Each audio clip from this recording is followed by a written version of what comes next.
નજીક ટ્રકમાં બાઇક ઘૂસી જતા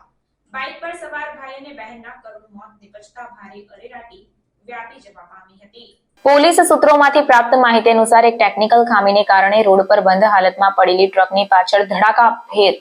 નોકરી અર્થે જતા બાઇક સવાર ભાઈ બહેન ઘૂસી જતા શરીરે જીવલેણ ઇજાઓને પગલે ભાઈનું ઘટના સ્થળે જ્યારે બહેનનું સારવાર દરમિયાન કરુણ મોત નિપજતા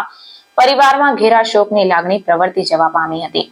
પાલેજ ખાતે જહાંગીર પાર્ક ખાતે રહેતા વસીમ યુસુફભાઈ મંસૂરી ઉંમર વર્ષ 22 અને તેમની પરિણીત બહેન સહિસ્તા બંને ભાઈ બહેન ભરૂચ ખાતે આવેલ અશોક લેલેન્ડ કંપનીમાં નોકરી કરતા હતા અને મોટરસાયકલ લઈને અપડાઉન કરતા હોવાનું જાણવા મળ્યું છે। નિત્યક્રમ મુજબ બંને ભાઈ બહેન મોટરસાયકલ સવાર લઈને ભરૂચ નોકરી અર્થે જવા નીકળ્યા હતા। તે દરમિયાન નેશનલ હાઈવે નંબર 48 પર કરજણ તાલુકાના હલદરવા ગામ નજીક આવેલ ઇસ્મુ પાર્ટી પ્લોટની સામે વડોદરાથી ભરૂચ ટ્રેક પરથી પસાર થતી વેળાએ એક ટેકનિકલ ખામીના કારણે